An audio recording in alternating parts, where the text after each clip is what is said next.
What is up, guys? Welcome to our first album review. Welcome to the channel. I am Shuby, and this is Morgan. And this is the Morgan and Shuby channel. We're gonna fix that. But thank you guys for joining us. This is our first album review, first music kind of commentary that we're kind of gonna be doing throughout the year. And it's definitely fitting because Adele is one of those ones that a lot of people were waiting on. We kind of waited a little bit to do the review because we wanted to definitely wait a good portion in. A lot of people were getting them out right away, but I think it's good that we were able to sit with this one. Ruminate. Yeah, and I think that a lot of the content on the album, I was gonna let you go, but I think I want to kind of just address that it was definitely the placing in which she decided to release this album. I thought it was really, really like, it was around like the Thanksgiving, November, like, yeah. You know what I mean? Yeah. Was it just me, or was it like a weird, like, little, like, time frame? No, it was really aesthetic to the time. Like, I don't know, because like fall is very like slow vibes, and she did a lot of the jazz, a lot of the blues, and like it was fitting. Yeah, she knew what she was doing. And you know what? I was just thinking about that on the way over to do the review. It was just, I just had thought about it, like, it's kind of in that the placement of the songs, and when you're really thinking about it, I don't think the holidays are an enjoyable time for everybody. I think everybody assumes that, you know, it's like a big, but like when you have albums like this that come out around this time, and they can kind of be kind of like the mood shifter for a lot of people. Totally. I think that's definitely a factor in why albums like this kind of can have get that kind of justification in the sound and why it sounds as good as it does. But yeah, I'll start with you. Okay. What are your like initial thoughts after kind of like sitting with it and just kind of, I guess, you know, hearing her for the first time in you know, a little while? Yeah. Well, like, personally, love Adele. I've listened to like all her albums and been like diehard fan. And a lot of her music sounds the same. Like, a lot of it is like, it's the same genre, very much like sad, heartbreaking songs, which she's good at because she's got that like low alto. She's got that down.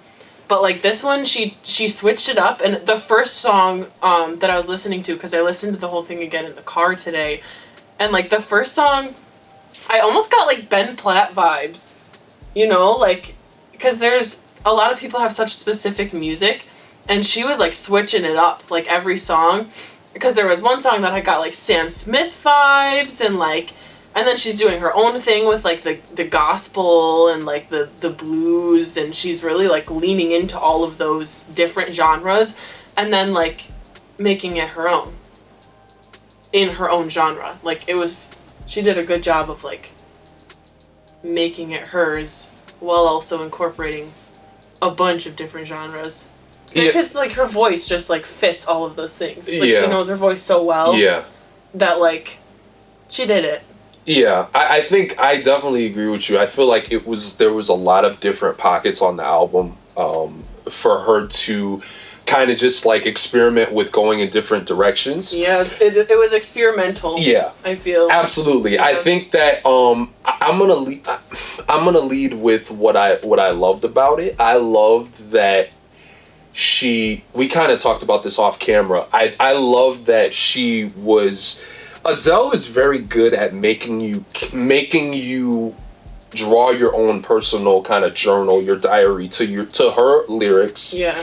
To her, even though they're hers, it's kind of her experience. It's kind of like she's really good at doing something that a lot of musicians are striving to do, which is to make your audience care and to make you want to relate, make you want to put your own experience on her page.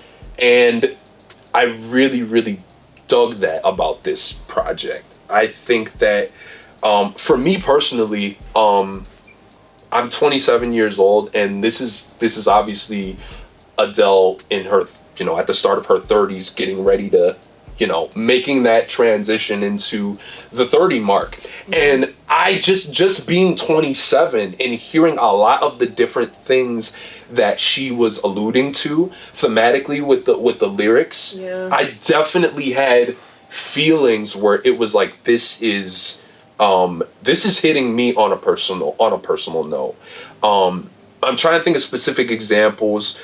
There's certain things. I'm not in a relationship currently, but were certain things with her lyricism where she was very much, I think, just a genius in shape-shifting her idea of who she is as a woman, as far as like songs like Woman Like Me.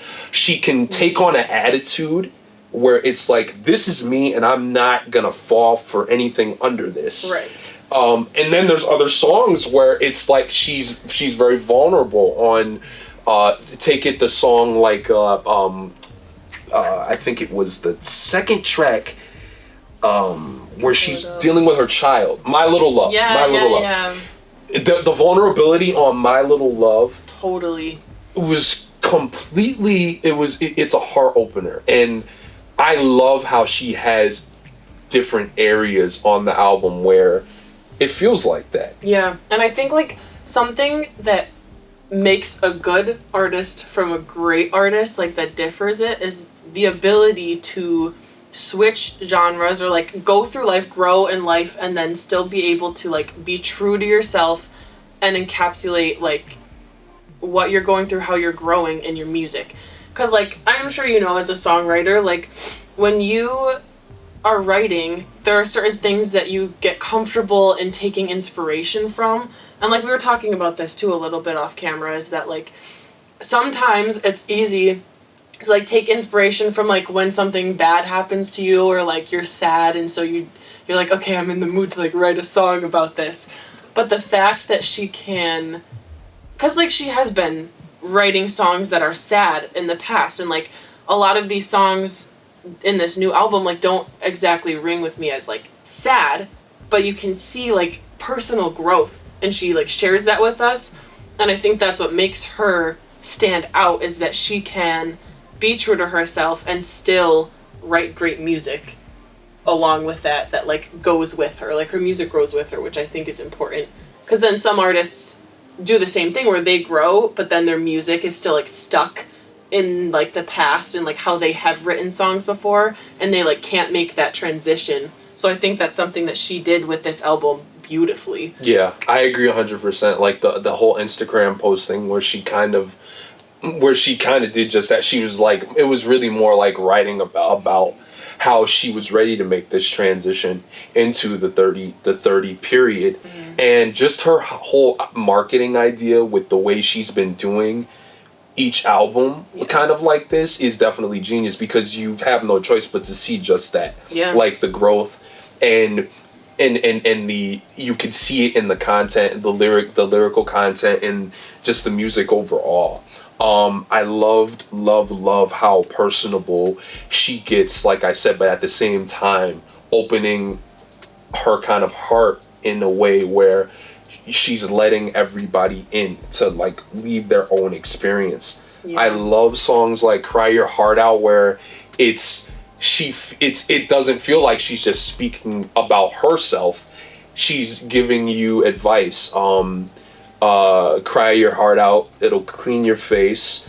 When you're in doubt, go at your own pace. Those three lines for me like did a lot for me.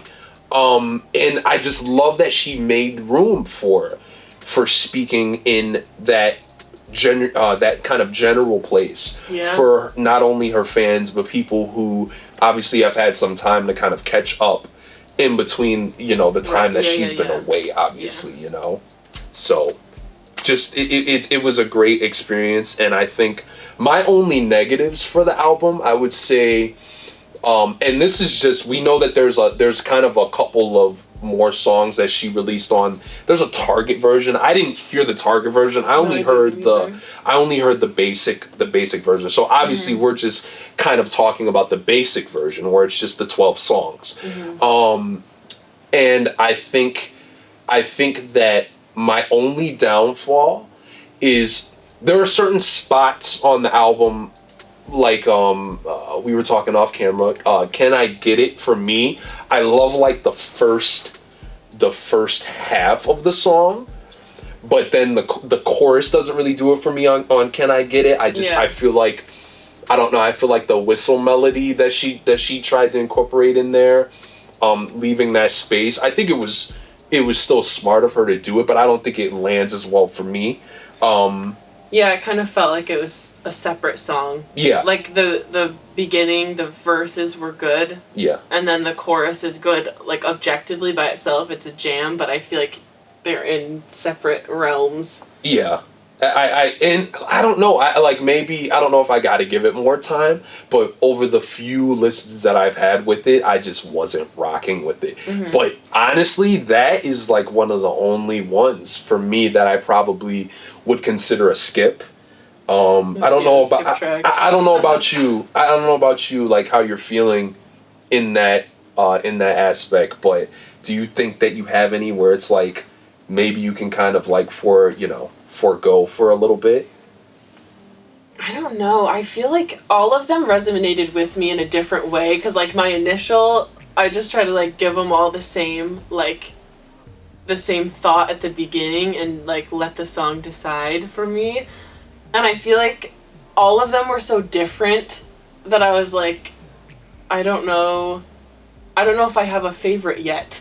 Because, or like a least favorite, because I think they're all kind of at the same playing field, at the same level, because like they're all just different. Not one sounds the same, which is cool from her other albums, because like a lot of them are like similar, and so I don't know. Yeah. I don't know if I have a skip track. I think it's the same thing. It's the album's still pretty fresh, you know. Yeah. Like it doesn't, like in our day, like since a lot of people are doing a lot of reaction videos and stuff like that, it probably may not feel like it, but the album is still a fresh album, you know. So I think that a lot of time still is gonna have to take place where you kind of still can figure that stuff out. Yeah. But regardless, I think that even with that, it's still gonna be a thing where you know, when you figure it out, each song, like you said, is gonna have its place for you to relate for one reason or another.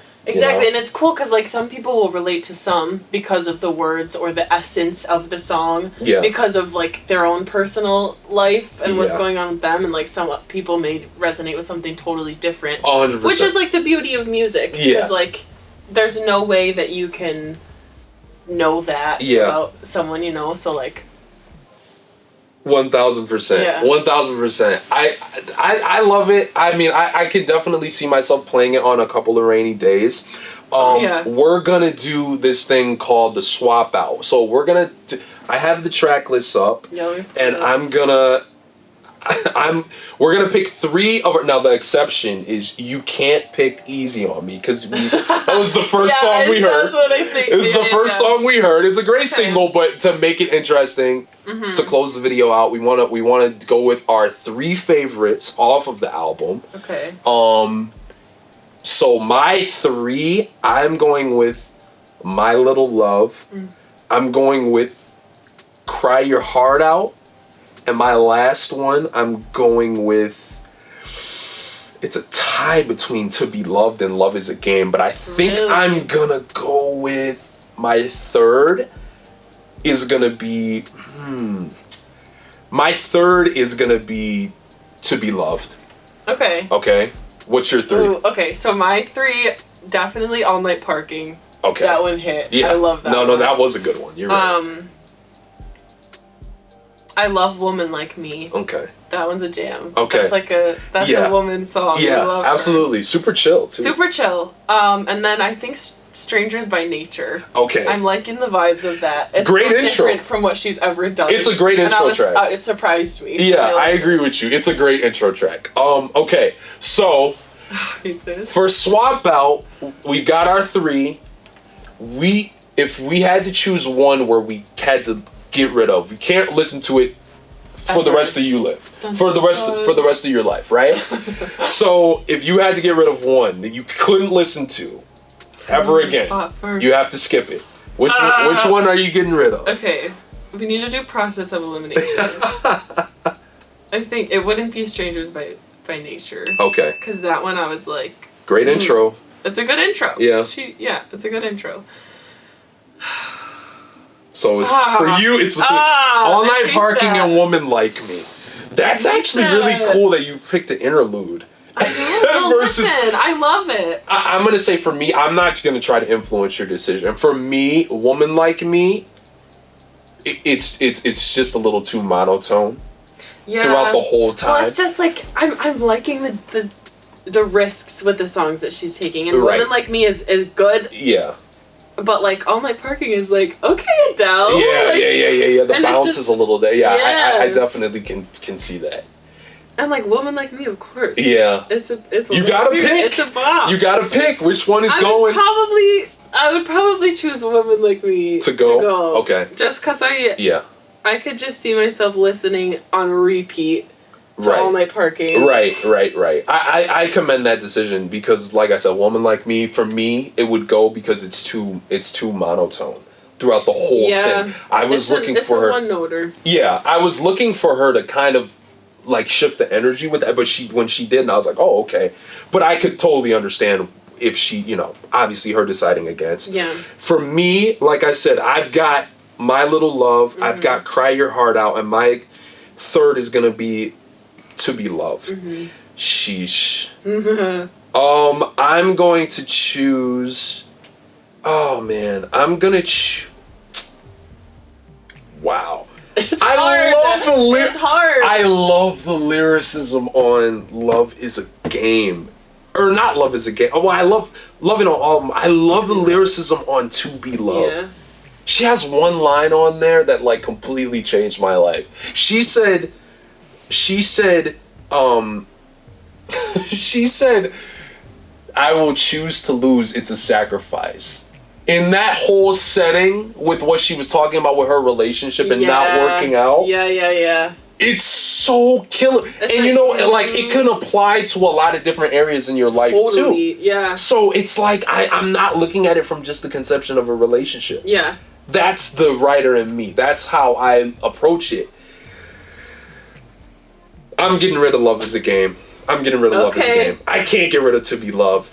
I can't get rid of I was gonna think if you got rid of the one about her kid, I couldn't. Oh my god! How can you do and you know what's funny? You know what's funny? My thing is one of my pet peeves is I hate when artists do to put the voicemail in the thing. Really? I have always hated that. I love it. I've always hated it. I don't like it when Drake does it. I don't like it when any of these R&B artists do it. I feel like it has to be tastefully done. It has to be justified. Right. Because I feel like if you just throw it in for the ambiance and like the aesthetic, it's like, okay. Yeah. But when you put it in for a reason, I feel like that draws me in more. Exactly. Like, exactly. And for Adele to do it, one of my things that I fear is childhood. Or childhood and childbirth. That's one of my biggest fears. So that's why this song is, I can't get rid of it because it, to me, is a reminder that people like her go through this type of thing. Yeah. And that's it doesn't matter what your status is, it doesn't matter how much money you have, you are still gonna have to go through that learning process. So I love it. I love it for that, and I can't get rid of it. I'm getting rid of Love Is a Game. Definitely getting rid of Love Is a Game. For sure. Love Is a Game is a great track, but I can't get rid of either of those other ones. Yeah. I can't. So yeah, guys, that's our take. That is our take. We appreciate anybody who's tuning in for the first time. Please, guys, please hit the like and make sure you subscribe and leave the bell on. We are going to be flooding you guys with so much great experimental stuff that we've been thinking about. and including album reviews. We're gonna try to get Sheeran up next. He was another one that we were kind of just waiting on. But definitely looking forward to what you guys have been thinking about the new album as well. So drop it in the comments. We're also giving a shout out to our awesome creative director who is behind the camera, Gianna. We love her so much, and we would appreciate if you guys show love and make sure you share, do whatever, and just show love, guys. We appreciate it so much. This stuff ain't free. Thank you for coming by, and we'll see you in the next one.